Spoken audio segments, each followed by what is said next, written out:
All right, so here's how you tie a slip bobber rig. What you're gonna need: slip knot. Usually come in a bag like this, full of them. Slip knots and beads. So you got your slip knot, you got a little plastic bead that comes along with it, all in that same bag. Then you need your bobber. It's a special slip bobber. Got the hole through the middle of it for the line to go through. So slip bobber, knot, bead, and then whatever you want to put on the end of the line. I like to put a jig on the end because I'm usually fishing for walleyes or crappies. If you're just doing a plain hook, then you'll need a split shot too, or you might need both depending on how much weight it takes to get your bobber to sit upright in the water, but we'll get to that. Before I get started, I always wet this knot. It's going to help it from getting friction and weakening the knot, and it helps it to cinch it down a little better on the line. So if I'm on the lake, I might dip it in the water. Since I'm at the dinner table, I'm going to use my saliva. So I'm wetting the knot.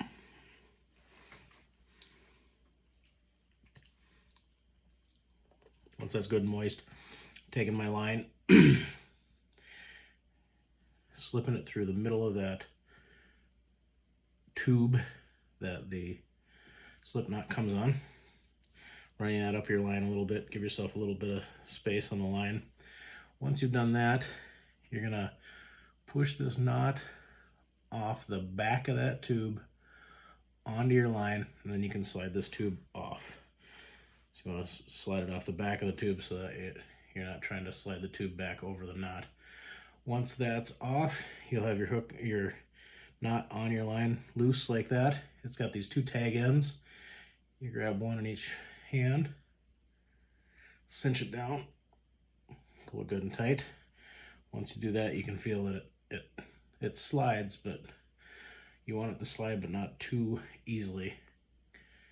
You want it to grip that line a little bit.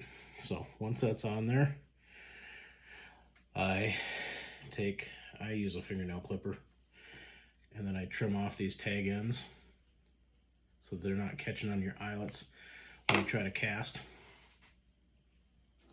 Trim off both of those, and then you're left with that small knot on that line.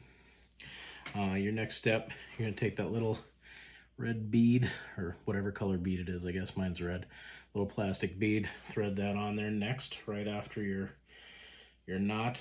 That's going to help keep your bobber from bumping into that knot, protects it a little bit. It also keeps the knot from sliding through the hole in the bobber. So it's an extra little stop on the line. It's also nice when it's in the water, you can see how it helps to see how close that knot is to your bobber once you've cast it. Then, so you got knot, bead. Your next step is to thread the bobber on through that hole. You'll be able to tell which side is up because it's usually got, colored, whether it's orange or red, or this one's blue, which isn't my favorite color, but I've lost a few bobbers and this is what I'm down to. So you want to slide the line in through the top of the bobber, out to the bottom. And then your next step is to tie on whatever lure you're using underneath the bobber. I like to use a jig. This is more of a walleye rig, so I'm putting a jig underneath my bobber. It acts as its own weight.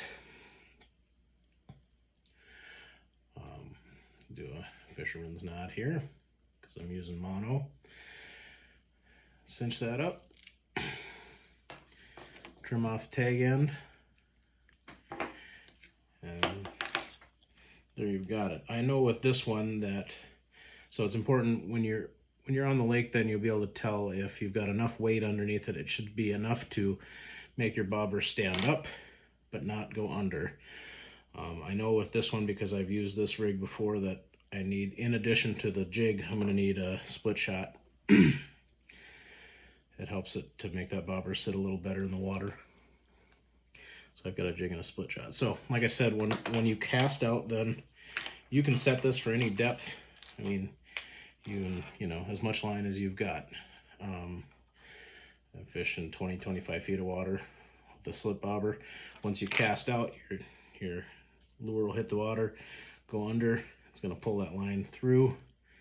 When the knot gets to the bobber, it'll pull it and stand it up right in the water. And you can then slide this knot to whatever depth you want. The further you slide it towards the rod, the deeper your lure is going to sit in the water. The closer to the lure, the shallower it's going to sit in the water. So, one of my favorite ways to fish. Enjoy. Tight lines.